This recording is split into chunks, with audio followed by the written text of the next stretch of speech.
ఎక్కడెక్కడ ఏమున్నాయి, ఎక్కడెక్కడ ఏం జరిగింది అవన్నీ వెలుగులోకి వస్తాయి. వెలుగులోకి వస్తే మీకే తెలుస్తుంది, మీకే తెలుస్తుంది. రైట్, ఒకసారి రజనీ గారి దగ్గరికి వెళ్దామండి. విషయాలు బయటపడతాయి. రైట్, రజనీ గారు, పర్యావరణం, అటవీ శాఖ, అలాగే సిఆర్జెడ్ ఇలాంటి కీలకమైన అంశాల మీద క్షుణ్ణంగా అధ్యయనం చేశారు పవన్ కళ్యాణ్ గారు.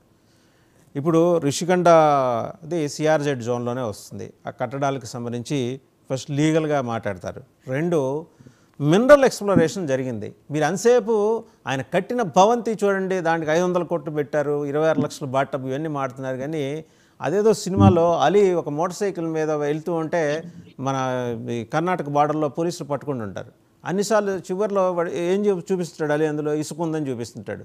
కానీ అసలు అతను అలీ చేసింది ఏంటి, అక్కడ బైకులు దొంగతనం చేసి అవతలికి వెళ్ళి అమ్ముకొని వస్తుంటాడు. చివరిలో తెలుస్తుంది.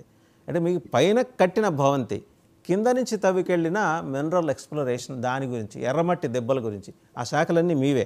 ఇప్పుడు చెప్పండి సార్. ముఖ్యంగా అసలు నాకు అర్థం కాని విషయం ఏంటంటే, ఇందాక నుంచి వెలికి తీయండి, ఎంక్వైరీ వేయండి అంటే, అరెస్ట్ చెయ్యండి, మేము ఢిల్లీలోకి వెళ్ళడానికి సిద్ధంగా ఉన్నాం, మళ్ళీ మాకు కావాల్సింది సానుభూతి, అది తప్ప మాకు ఇంకేమీ రాదు, ఇంకేమీ తెలియదు అన్న విషయాన్ని దయవుంచి రాష్ట్ర ప్రజలు కానీ ప్యానల్ వ్యక్తులు కానీ అర్థం చేసుకోవాలి.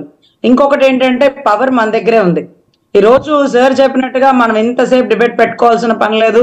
గంటా శ్రీనివాస్ గారిని పెట్టి ఈ రోజు, అప్పట్లో మనకి బళ్ళారిలో గాలి జనార్దన్ రెడ్డి గారు బంగారు బాతు డబ్బు కడితే అందరం చూసి వచ్చాం. అది ఆయన సొమ్ముతో కట్టుకున్నాడు. ఆయన సొమ్ము అక్రమ సొమ్ము కావచ్చు, అవినీతి సొమ్ము కావచ్చు, కానీ ప్రభుత్వ ఖజానా కాదు. కానీ జడ్జిల్ని సైతం మ్యానిపులేట్ చేసినటువంటి చరిత్ర ఉంది అక్కడ.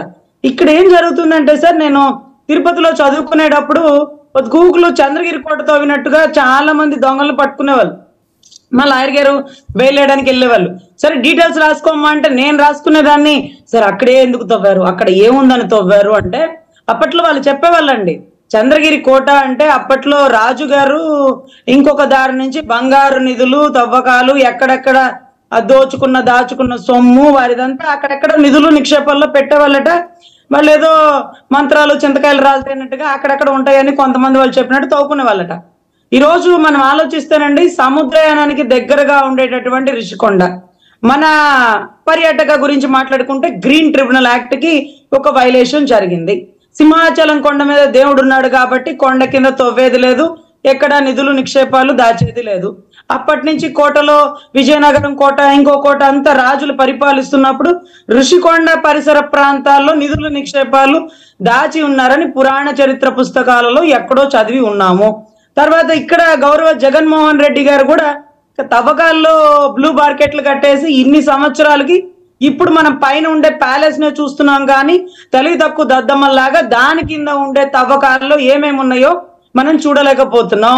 పైన ఉండేటటువంటి బంగారు బాతు డబ్బే మీకు కనపడుతుంది, కింద ఉండేటటువంటి నిధులు నిక్షేపాలు లేకపోతే సముద్రం నుంచి ఇంకేదైనా రూట్ మ్యాప్ వేశారు. ఎప్పుడు ఇంగ్లీష్ సినిమాలను చూడడం, కానీ ఇంత ఇదిగా మా వైజాగ్ పరిసర ప్రాంతాలు ఇలా కూడా జరుగుతుందా అనే రకంగా ఉంది సార్. ఈ రోజు మరి మా పర్యాటక శాఖ కానీ మా పంచాయతీరాజ్ కానీ మా అధినాయకుడు తీసుకోబోతున్నాడు కాబట్టి కొరడా జాడిస్తాడు అంటే, జాడిచ్చినా ఏం జాడిస్తాడు సార్? గ్రీన్ ట్రిబ్యునల్ ప్రకారం వైలేషన్ చేశారంటారు. ఆయనేమో నేను హరితార్ రిసార్ట్స్ బాగు చేయించాను అంటాడు.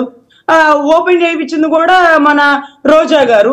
ఆయన ప్యాలెస్ అని చెప్పినప్పుడు మరి చెల్లితోనో తల్లితోనో భార్యతోనో పాలు పొంగించాల్సింది కదా. లేదు పర్యాటక శాఖను పెట్టి తొక్కేశారు. ఈ రోజు ఎవరన్నా రూమ్స్ తీసుకుంటారు, రెగ్యులర్ గా ఒకళ్ళే తీసుకునే వాళ్ళు ఉంటారు. అక్కడ లోపల ఏమన్నా ఉన్నాయేమో నిధులు నిక్షేపాలు 29 వరకు బయటికి రావు కదా సార్. ఎక్కడ దాచినా మనం కొల్లగొట్టేస్తాం కదా. అంత బంగారు బాతు టబ్బులో దాని ఖరీదు ఎంతో చూస్తున్నాం, కానీ దాని కింద ఏముందని మనం ఆలోచించలేకపోతున్నాం కదా. జగన్ మాయ అంటే అదే సార్.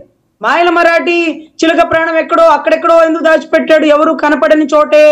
ఇది కూడా అదేనేమో అయి ఉండొచ్చు. ఇంకొకటి ఏంటంటే ఇక్కడ వాల్యుయేషన్స్ అన్నమాట. వాల్యుయేషన్ లో ఏది ఎంత ఉంది అనేదానికి కొంత టైం పడుతుంది, వాళ్ళ మీడియా ఉంటుంది, దాని గురించి హైలైట్ చేస్తారు అన్నారు. ఈ రోజు 25 లక్షలు అది, ఇంకోటి ఇది, 500 కోట్లు ఈ రోజు ప్రభుత్వ ఖజానా సొమ్ముని అక్కడ పెట్టి వైజాగ్ ని ఎగ్జిక్యూటివ్ క్యాపిటల్ అన్నారు. మీరు కూడా మళ్ళీ అక్కడికే వస్తున్నారు. నేను చెప్తున్నా 500 కోట్లు కాదు, మినరల్ ఎక్స్ప్లోరేషన్, ఎర్రమట్టి దిబ్బల కింద నుంచి తవ్వుకుపోయిన మినరల్స్. వైజాగ్లో జిఎస్ఐ ఎందుకు పెట్టారండి? Geological survey of India. They know the importance of the minerals. ఆ కోస్ట్ నుంచి అప్ టు శ్రీకాకుళం రామ్ కుమార్ గారికి కూడా తెలుసు. చాలా పెక్యులర్ మినరల్స్ అక్కడ మనకి దొరుకుతాయి. వాటి ఎక్స్ప్లోరేషన్ మీద కాన్సన్ట్రేషన్. మీకు బయటకు కనిపిస్తున్నది ఎంతసేపటికి ఋషికొండ, దాని మీద పెట్టిన ఖర్చు, ఇవే మాట్లాడుకుంటుంటాం మనం. కానీ జిఎస్ఏ వాళ్ళకి తెలుసు, ఆంధ్ర యూనివర్సిటీలో ఉన్న జియాలజీ ప్రొఫెసర్స్కి కూడా తెలుసు అక్కడ ఏం జరిగింది అనేది. అది రేపు పొద్దున పవన్ కళ్యాణ్ గారు ఆ శాఖలు ఆయన అంశాల మీద మాట్లాడారు కాబట్టి ఆయన ఆ శాఖలు తీసుకున్నారు. వెరీ కమిటెడ్గా ఆయన బయట తీస్తారని నేనైతే అనుకుంటున్నాను. 100% అండి. రేపు 19వ తారీఖు ఆయన ఈ అన్ని విభాగాల్లో జాయిన్ అవుతున్నారు. అదే రకంగా డిప్యూటీ సీఎం గా కూడా. సో ఖచ్చితంగా మీరు చెప్పినట్టుగా ఏదైతే ఆ మినరల్ కి సంబంధించి యూనివర్సిటీలో ఒక సంబంధించిన టెక్నాలజీని కొన్ని విభాగాలను అక్కడ తీసించి ఈ రోజు పోయింది రూపాయి కాదు 10,000 రూపాయలైనటువంటి మన సంపద.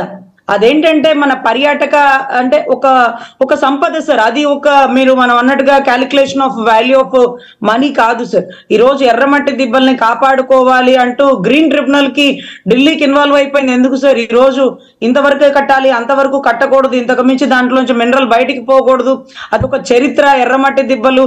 సో ఇవన్నీ కూడా ఎందుకు హరించేశారు? దీని వెనకాల ఉండేటటువంటి అసలు ఒక హిస్టరీ సార్, ఏంటి ఉంది లోపల అనేది బయటకు తీయాల.